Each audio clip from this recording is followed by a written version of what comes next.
Ya aku mau nyebur, mau bunuh diri. Mau bunuh diri? Iya. Tuhan aja nggak sayang sama gua. Wah gimana sih rasanya punya ibu? Wah gimana sih rasanya punya bapak?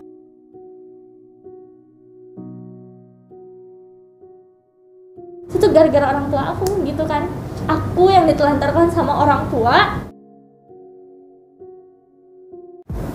Hola bro and bos sekalian, balik lagi sama Kotoni, kesayangan kalian ya di channel yang anti baper ini. Hari ini gue bersama narasumber dengan Kak siapa Kak? Ratu. Kak Ratu, iya. Kak Ratu, kita hari ini boleh obrol-obrol ya Kak? Iya. Ya. Berapa Kak? Kalau ini nama panggilan atau nama lengkap Ratu gitu? Ratu. Ratu, nama lengkapnya Ratu ya. Tinggal di mana Kak? Di Jakarta Utara. Jakarta Utara. Oh, itu Kak. Saya buka lagi referensinya biar kelihatan yang proses itu. Kakak terserah mau dibuka boleh, enggak juga apa-apa Kak. Nah, tinggalnya di Jakarta Utara. Iya. Sudah bekerja apa sekolah sekarang Kak? Seharusnya sih masih sekolah, cuman mungkin karena faktor ekonomi jadi ya kerja. Oh, faktor ekonomi seharusnya masih sekolah. Emang kakaknya sekarang berarti masih di bawah umur Kak atau? Iya, masih 18 tahun. 18 tahun udah nggak di bawah umur Kak, udah bangkotan. Iya, itu kenapa Kak? Kok nggak melanjutkan? Mungkin kan biasa anak umur 18 mungkin sekolah atau misalnya berkuliah gitu di perguruan tinggi. Sebenarnya pengen banget ya. Siapa sih ditanya yang nggak pengen sekolah, pengen banget malah. Mungkin karena faktor ekonomi dan karena corona juga nih. Karena corona? Iya, karena pas corona ini SPP malah naik. Jadi ya udah terpaksa karena emang aku biaya sekolah sendiri dari kecil sampai sekarang. Jadi kayak yang wah udah nggak sanggup nih kalau harus SMA. Terus aku gak kerja, gak ngapa-ngapain karena pekerjaan tuh susah ya. Sambil sekolah sambil kerja. Jadi susah gitu kan. Ya udah deh, aku pilih kerja aja gitu. Oh, berarti sekarang bekerja nih Kak? Iya. Kalau boleh tahu Kak, kerjanya di mana? Di Penjaringan. Oh, di daerah Penjaringan juga. Ya, di bidang apa Kak kalau boleh? Sortir barang sih. Oh, sortir barang. Ya, itu udah berapa lama Kak bekerja? Baru sekitar 3 bulan. Nah, terus kakak di sini tuh tinggalnya ngekos di rumah orang tua atau bagaimana? Di mes. Oh, di mes. Iya. Nah, keluarga tapi ada semua di Jakarta? Enggak, keluarga aku di kota Tangerang. Oh, di Tangerang. Kakak berarti asal Tangerang? Asal Tangerang. Oh, asal Tangerang. Tapi kalau logatnya ada sedikit kayak, maaf ya, kayak orang Sunda gitu? Iya, emang aku jadi bapak aku tuh orang Sunda, mama aku orang Lampung, dan mereka ketemu di Tangerang dan jadilah aku. Oh. Like gitu. Kayak makanan sereal nih Naba. Jadilah aku. Terus keluarganya berarti ada di sini atau di kampung? Di Tangerang. Tangerang. Iya. Ya. Maaf, keluarga dua-duanya masih ada? Maksudnya ayah dan ibu masih ada? Ayah udah nggak ada kemarin. Ayah Sabtu kemarin, baru 1 minggu. baru Sabtu Minggu. Maaf nih, meninggal. Iya. Waduh, turut berduka cita ya kayak. Iya. Nah, kalau ibu masih ada? Ibu aku masih ada. Oh. Sekarang dia udah nikah lagi di kota Batam. Ibu sudah menikah lagi di kota Batam. Iya. Berarti kakaknya sebatang kara nih di Jakarta? Bisa dibilang begitu ya. Oh, sebatang kara di Jakarta, iya. Ini maaf ya Kak, kalau misalnya kita kulik-kulik dikit nggak apa-apa ya Kak ya? Iya, silakan ke. Kan tadi Kakak bilang ayahnya sudah meninggal 1 minggu yang lalu. Iya. Ibunya berada di Batam. Kok bisa sih ayah dan ibunya tinggalnya berjauhan? Ayah berarti tadi kan sebelum meninggal ada di Jakarta berarti ya? Di Tangerang. Di Tangerang, iya. Kok bisa tinggalnya berjauhan Kak? Jadi mereka udah pisah kok. Oh. Sejak aku masih umur 3 atau 4 tahun deh. Umur berapa? 3 atau 4 tahun? Berarti sudah dari kakak mungkin balita gitu ya? Iya. Oh. Terus mohon maaf Kak, bercerai berarti gitu? Iya, seperti itu, bercerai. Jadi waktu itu tuh pas umur aku 3 atau 4 tahun, papa aku nikah lagi sama ya mungkin pelakor lah ya gitu.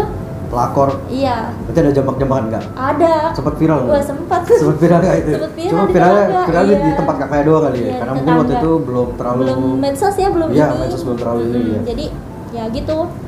Oh. Aku yang kecil banget juga udah ikut-ikutan ngejambak tuh pelakor.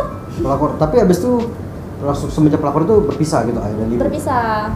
Oh.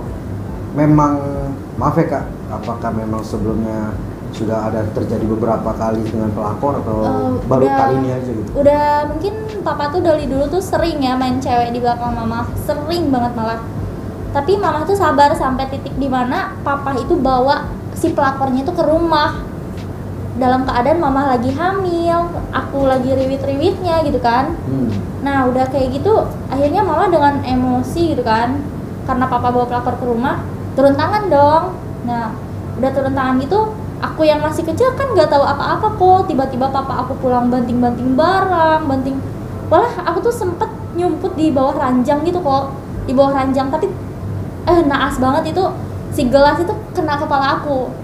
Jadi ini di rumah sempat terjadi perang dunia perang gitu. dunia ketiga itu ya, rame banget tuh gelas, si piring semua berantakan semua ya. Sumpah nyampe. Ya, ada duit berantakan nggak?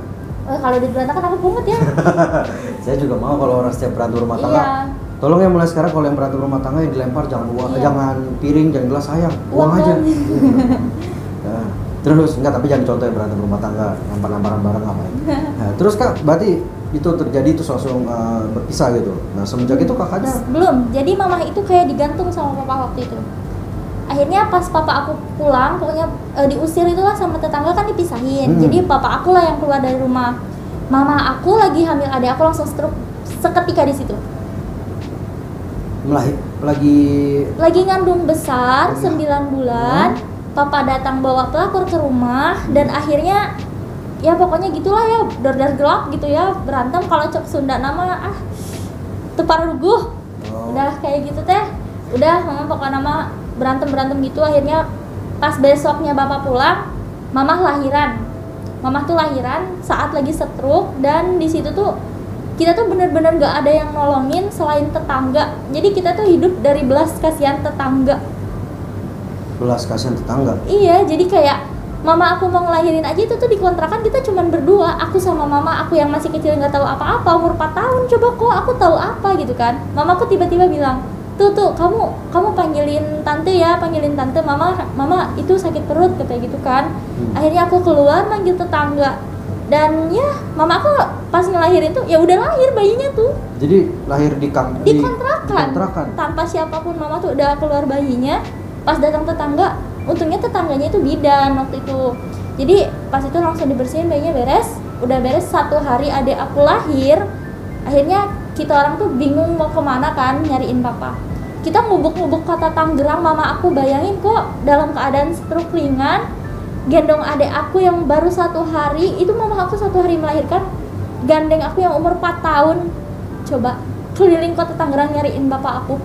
Kita udah ke Jatake, Jati Uwung, ke Merak, nggak ketemu sama sekali papa aku, tah di mana. Itu perasaannya gimana itu Kak? Sumpah itu aku tuh kayak gimana ya, namanya masih kecil juga aku udah ngerti dikit gitu ya, kayak papa tuh jahat banget sih gitu, papa jahat gitu kan. Mama aku selalu ngajarin nggak boleh kayak gitu, kamu nggak boleh kayak gitu, mau gimana pun itu tuh papa kamu. Mama aku selalu ngajarin kayak gitu sama aku, hingga pada titik dimana akhirnya kita memutuskan tuh kembali ke Lampung, ke orang tuanya mama. Itu pun kita tuh punya ongkos tuh cuman, zaman dulu tuh cuman bawa 100.000, aku inget banget. Itu pun dari temannya mama, minjem itu uang tuh 100.000.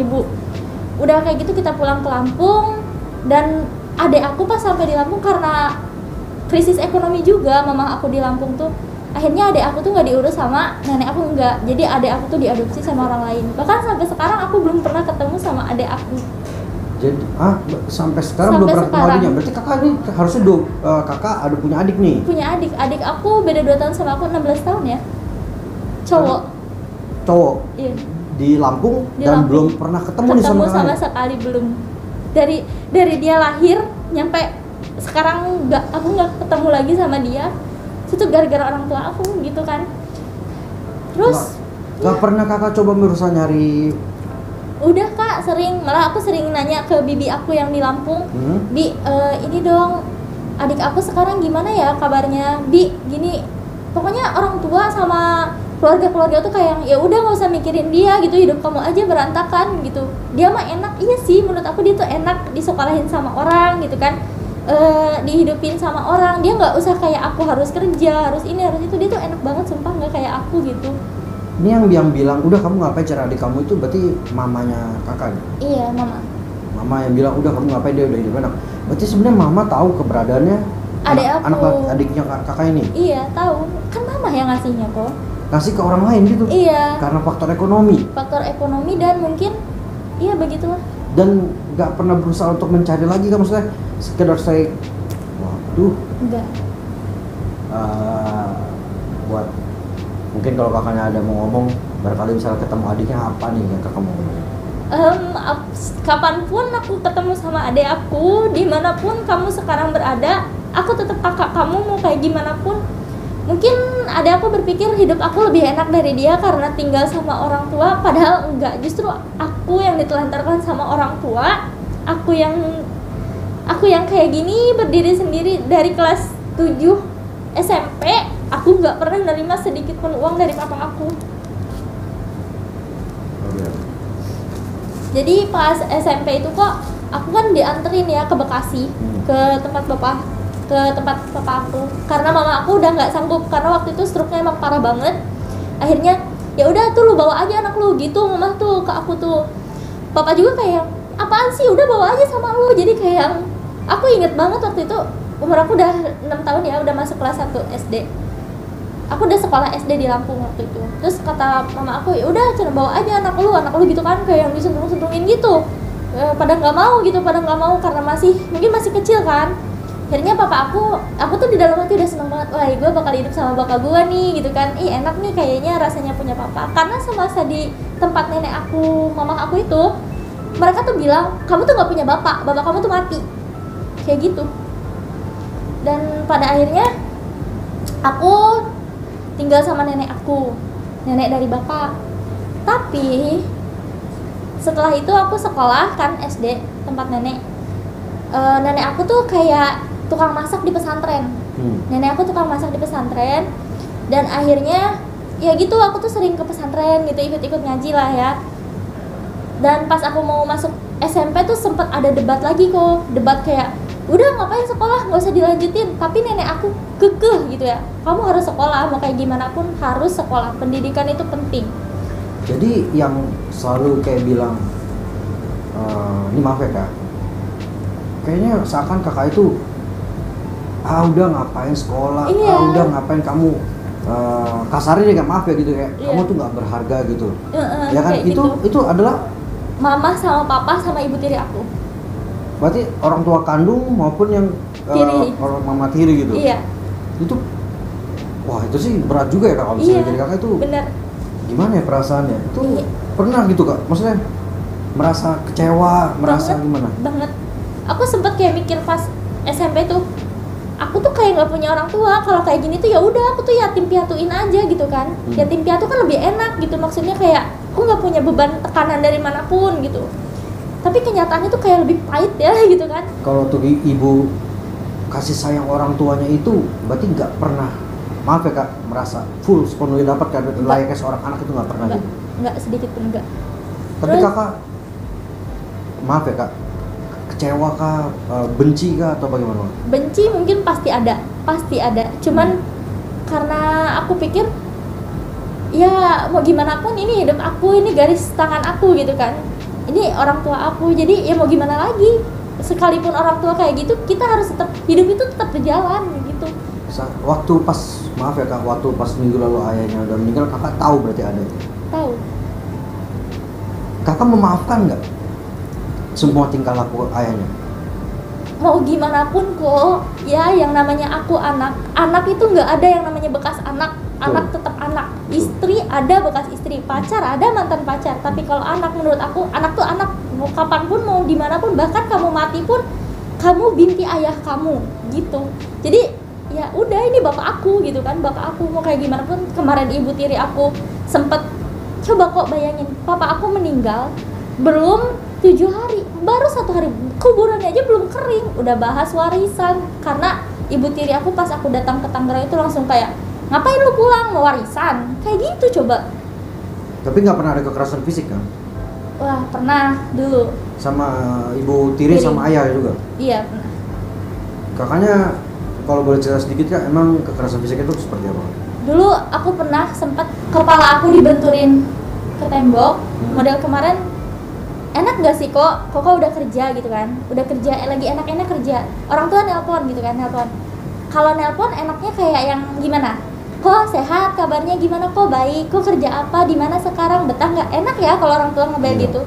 Ibu aku nelpon gini tiba-tiba, halo tuh kamu udah kerja di mana sekarang, coba dong nyicipin uangnya. Ibu kandung apa ibu tiri nih? Ibu kandung dan ibu tiri sama aja. Mana sih coba yang udah kerja, mana sih hasilnya kerja?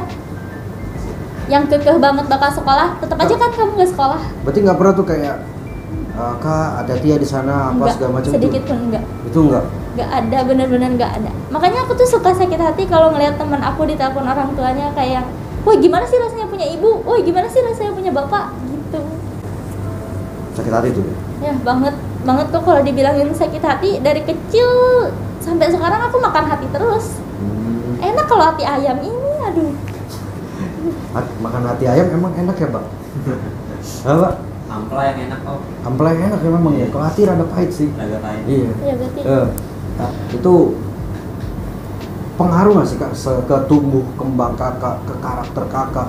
Apakah ke depannya itu kakak jadi merasa gimana? Apakah kakak mungkin pernah merasakan, aduh ini kayak hidup mendingan nggak usah hidup lah kalau begini, atau gimana? Itu pernah nggak kak? pernah.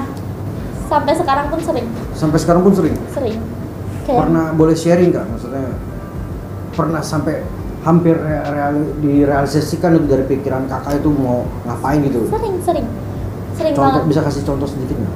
Kayak yang model kalau misalnya aku lagi capek banget sama hidup, oh, udahlah gitu kan, sambil tidur tatap langit-langit, udahlah udah akhirin aja ya Allah, kalau misalnya aku mati hari ini mati deh gitu kan, gak usah deh capek-capek ngelanjutin hari besok. Nyampe udah mulai, dulu aku sempet mau terjun dari Cisadane Intek ya, dari situ terjun dari situ, pokoknya aku tuh udah duduk gitu. Aku duduk tuh kayak jam 7 lah ya, abis jogging duduk di situ. Aku tuh merhatiin orang-orang, nggak ada orang nih. Soalnya aku pernah dengar cerita katanya kalau nyebur di situ mati kan, kata gitu kan, karena dalam banget. Akhirnya aku juga pengen lah, udahlah akhiri aja, ngapain gitu hidup, gak ada yang peduli sama gue, gak ada yang sayang sama gue, ngapain gue ngelanjutin hidup. Tuhan aja, gue sempet punya pikiran kok, Tuhan aja nggak sayang sama gue gitu kan. Tuhan nggak sayang sama gue, ngapain gue harus, ya gitulah. Akhirnya gue di situ benar-benar terpuruk banget kok. Nggak tahu lagi gue harus gimana saat itu. Dan di titik itu gue juga kayak ya udahlah gitu kan, kayak ya udah gue capek gitu ngadepin kayak gini terus, gue capek. Akhirnya gue duduk di situ merhatiin orang-orang, udah nggak ada orang. Akhirnya gue tuh kayak masih merhatiin orang-orang, takut ada yang lihat gitu kan. Sampai gue tuh lama banget di situ, nyampe gue sadar karena ada anak kecil itu nyamperin aku kalau ini anak kecil nyamperin pada saat kakak di pinggir kali Cisadane. iya. Untuk melakukan. Jadi dia datang tiba-tiba, dia tuh kayak ngasih, Enggak, kakaknya ini sebenarnya mau ngapain? ya aku mau nyebur, mau bunuh diri. Mau bunuh diri. Iya. Oke. Terus Mas editor, Berarti itu titik terendah ya? Titik bener, enggak, bukan di situ. Itu tuh masih awal dari kepedihannya sebenarnya. Bunuh diri Bunuh- masih awal loh. bunuh diri masih awal, berarti kakak Masih mungkin awal. sudah mati apa bangkit hidup lagi atau bagaimana itu? Zombie dong kok. Nah, berarti bunuh diri. Terus ada anak kecil. Anak kecil itu datang nyamperin aku, dia tuh kayak ngasih roti kan, dia ngasih roti. Kak, ini makan rotinya. Terus aku bingung kan, kamu siapa gitu kan. Dia bilang, aku tadi ngelihat kakak dari jam 7 di sini, kakak pasti belum makan. Ini udah jam 3 sore loh kak nggak pulang. Terus aku lihat jam, wah iya udah jam 3 gitu, berarti gue mau bunuh diri tuh ngumpulin dia tuh udah nyampe jam 3 gitu kan. Akhirnya pas gue jalan tuh, anak itu ke kiri, gue ke kanan, gue nggak lihat lagi tuh arah kemana. Hilang tuh anak. Iya. Terus gue langsung berpikiran, anak itu gembel, dia ngasih roti ke gue, sedangkan gue yang masih bisa kerja, masih bisa nyari makan buat gue sendiri. Gue gitu kan udah kesel banget sama hidup, anak itu aja bisa hidup, kenapa gue enggak? Kayak udah ya Allah pengen mati aja, udah capek gitu kan. Tapi itu anak memang kakak nggak kenal berarti gitu ya? Enggak, aku tuh di Tangerang tuh nggak kenal sampai siapa, itu tuh karena Jadi lagi itu memang liburan. karena kakak lagi di pinggiran kali Cisadane mau mencoba suicide, bunuh diri. Iya. Itu karena masalah hidupnya kakak semua, dan tahu ketemu itu anak. Kalau nggak salah jam 3 itu juga waktunya ibadah ya, kalau bagi kepercayaan kakak ya. Iya, sore asyar ya, salat asar. Terus itu anak nggak ada gitu semenjak Nggak ada. tegur kakak, terus kakak langsung berubah niatannya untuk bunuh diri, Iya. menjadi tidak, lebih bersemangat dalam menjalani hidup, ya kan? Iya, anak itu nggak ada. Karena itu nggak ada. Nggak ada. Terus pas besoknya, karena aku kan nggak punya teman di Tangerang kan, karena aku kan emang tinggal di Bekasi, di Iya. pesantren di Bekasi kan. Akhirnya aku tuh nungguin anak itu lagi kok anak itu nggak datang lagi gitu ya. Ih mana ya, aku nyobain pengen ketemu dia lagi, maksudnya pengen berterima kasih lah kok ya. Kalau nggak ada dia aku udah nyembur dong. Gimana nasibku? Kalau Gimana? ada dia nggak di sini sekarang. Iya. Bener juga. Berarti gue sendiri lagi kayak video kemarin. Nah, terus kak, dari semua kisah itu kak, pernah nggak kak ngerasain punya pacar suka gitu? Pernah. Pernah. Karena waktu itu aku kan masuk sekolah SMP itu kan, MTS itu sekolah. Ini di SMP nih. Iya. SMP udah join cowok. Udah dong. Kelas 3. Udah dong. Buset. Udah dong, cewek zaman sekarang anak SD udah pada pacaran kok. Gimana sih? Gak tahu sih saya pacaran aja juga kayak SMP gak kepikiran pacaran, masih pikirannya main gitu kan. Iya. Luar biasa Kan anak editor zaman yang sekarang. jomblo. Oh. Waduh. Mas Taba ya jomblo. Mas Taba Jonas. Tapi di situ tuh aku kayak ya udah gitu kan, pacaran tuh kok ya normal ya. Kalau dulu zaman aku ya masih surat-suratan. Kan karena aku pesantren gitu kan. Jadi nggak boleh bawa HP. Nggak pakai burung gitu diterbangin pakai surat. Aduh, zaman apa itu? Zaman kungfu itu. Nah terus berarti sama pacaran ini nggak pernah ketemu, nggak pernah apa gitu?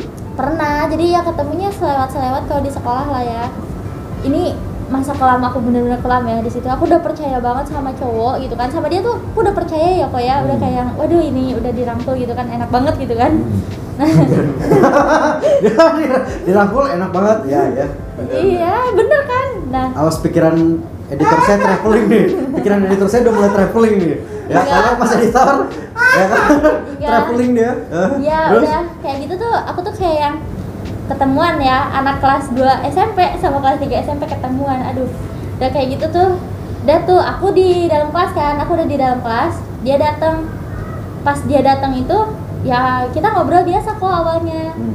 Dan tiba-tiba dia tuh kayak mau megang aku gitu kan. Ya model kalau menurut aku ya pegangan tangan ya udahlah gitu kan, wajar lah gitu kan, wajar. Tapi dia udah kayak waduh gitu kan, dia tuh udah ngeraba sana sini. Nah, anak SMP kok, anak SMP coba. Terus enggak, jadi dia tuh kayak mau nyium awalnya. Iya mau cium gitu lah. Pokoknya pelecehan lah Iya, ya gitu. kalau menurut Pelecehan aku ya. itu pelecehan ya. Nggak perlu secara eksplisit juga sih. Iya. Soalnya nanti editor saya traveling nih. Iya, terus aku tuh kayak langsung ngegedor-gedor pintu kan, langsung kayak minta dibuka. Ternyata di luar itu banyak teman-temannya kok. Jadi teman-teman kelas 3-nya dia tuh ternyata aku tuh dijadiin bahan taruhan karena aku orang yang nggak bisa buka hati buat cowok. Jadi kayak, no kalau lu bisa dapetin dia berarti lu hebat gitu loh. Bahkan gara-gara kejadian itu sampai sekarang gue ngejomblo. Jadi trauma sama laki-laki. Benar-benar trauma gitu. Oh berarti dari kecil sampai besarnya itu masalah terus di rumah, maaf Iya. ya masalah terus di rumah maaf. Terus juga SMP-nya di sekolah pun juga ada Kayak permasalahan gitu. pelecehan itu. Terus sempet waktu pas percobaan bunuh diri itu berarti setelah rentetan semua kejadian ini gitu. Iya. Nah, juga aku tuh berpikir kayak lelaki mana lagi yang harus aku percayai? Ayah aku udah ngehianati aku, cinta pertama aku udah ngehianati aku. Terus cowok mana lagi gitu kan? Gitu. Laki-laki mana lagi? Itu editor saya barangkali nanti bisa kontekan abis ini berdua sama editor saya. Tapi kak, maksudnya gini, dari semua pengalaman itu yang kakak udah sharing, kita terima kasih ya kak ya udah mau sharing. Terus aku juga kalaupun sekarang ibu aku nonton video ini ya mungkin aku cuma mau bilang terima kasih banyak buat orang tua aku. Jadi aku berterima kasih sama mama sama papa yang udah ngasih bukan tentang apapun tapi tentang tulang yang kuat buat aku, hati yang kuat gitu kan. Mungkin kalau anak-anak di luar sana udah nggak mau sekolah ya, tapi di situ sampai sekarang pun aku kayak waduh pengen banget sekolah gue gitu kan, kayak sayang banget buat kalian yang masih sekolah gitu, sekolah deh yang bener gitu, gue aja pengen sekolah. Jangan sabar ya. Iya bener-bener. Saya terus terang ya kak, saya dulu nggak pengen sekolah malah. Tapi ya mungkin ini ya pesan buat kita semua ya yang nonton channel ini. Kita kadang harus bersyukur sih.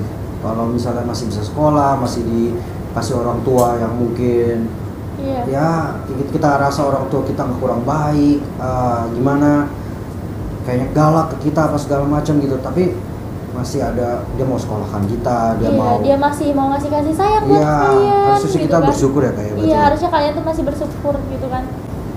Terus kalau ya gitulah kok. sebelum kesempatan nanti udah terlambat, kadang kayak umur juga kan, gak ada yang tahu ya kayak Iya, ke iya. almarhum ayah ada yang mau disampaikan lagi. Buat ayah sebenarnya aku tuh kayak aduh gitu, pasti ada ya rasa kesal gitu kan, rasa kesal pasti ada gitu kan, aku nggak munafik pasti ada, karena gara-gara ibu tiri ya, menurut orang Jakarta itu keras, ibu kota lebih kejam daripada ibu tiri, tapi gue di ibu kota gara-gara ibu tiri gitu kan. Nah itulah berarti ibu tiri lebih kejam tetap gitu kan. Berarti ibu kota nggak sekeras ibu tiri. Iya bagi aku. Ibu kota tidak sekeras ibu tiri. Iya. Iya. Oke Kak Ratu, saya thank you banget nih ya kan, itu kakak udah berbagi banyak banget itu, pesan kesannya tuh banyak banget. Bersyukur kalau masih ada orang tua tuh dengerin Iya. tuh yang di luar sana ya kan. Intinya kalian harus stay connect to God apapun masalah kalian, siapapun Tuhan kalian ya kalian harus tetap stay connect to God.